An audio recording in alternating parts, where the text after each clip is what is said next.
بسم اللہ الرحمن الرحیم۔ حضرت خضر علیہ السلام کے بارے میں آپ جانتے ہوں گے۔ ان کے پاس جب ایک بڑھیا ظالم بادشاہ کے خلاف فریاد لے کر آئی تو کیا ہوا؟ ناظرین، یہ سبق آموز قصہ کچھ یوں ہے۔ طبرستان کا حکمران ایک ظالم بادشاہ تھا۔ شہر کی دوشیزہ لڑکیوں کی آبرو ریزی کرتا تھا۔ ایک مرتبہ ایک بڑھیا حضرت شیخ ابو قصاب سعید رحمۃ اللہ علیہ کی خدمت میں گریہ زاری کرتی ہوئی آئی اور فریاد کی کہ حضور میری دستگیری فرمائیں، بادشاہ نے مجھے کہلوایا ہے کہ آج وہ میری بیٹی کی عزت لوٹنے والا ہے۔ یہ منحوس خبر سن کر آپ کی خدمت میں بھاگی آئی ہوں کہ شاید آپ کی دعا سے اس بلا کو ٹالا جا سکے۔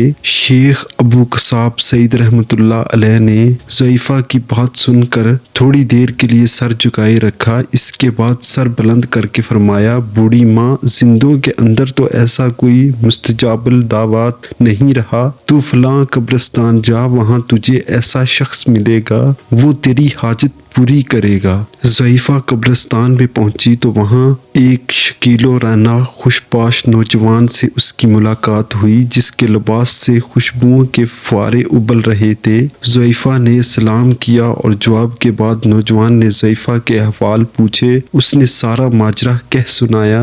نوجوان نے ضعیفہ کی پوری بات غور سے سننے کے بعد اس سے کہا، تو پھر شیخ ابو سعید کی خدمت میں جا اور ان سے دعا کے لیے کہہ، ان کی دعا قبول ہوگی۔ ضعیفہ نے جھنجھلا کر کہا، عجیب بات ہے، زندہ مجھے مردوں کے پاس بھیجتا ہے اور مردہ مجھے پھر زندہ کے پاس لوٹاتا ہے، اور میری حاجت روائی کوئی نہیں کرتا، بھلا اب میں کہاں جاؤں؟ نوجوان نے پھر ضعیفہ سے کہا، تو شیخ ابو سعید کی خدمت میں جا، ان کی دعا سے تیرا مقصد پورا ہوگا۔ ضعیفہ پھر شیخ ابو سعید کے پاس آئی اور سارا واقعہ عرض کیا۔ شیخ ابو سعید نے سر چکایا اور ان کا جسم پسینے سے شرابور ہو گیا، پھر ایک چیخ ماری اور منہ کے بل گر پڑے۔ اسی لمحہ شہر میں شور و ہنگامہ کی آواز بلند ہوئی۔ لوگ کہہ رہے تھے، بادشاہ فلاں ضعیفہ کی بیٹی کی آبرو ریزی کی نیت سے جا رہا تھا، راستے میں اس کے گھوڑے نے ٹھوکر کھائی اور وہ گھوڑے سے گرا تو اس کی گردن ٹوٹ گئی اور فوراً مر گیا۔ اس طرح شیخ کی دعا سے اہل شہر سے یہ بلا ٹل گئی۔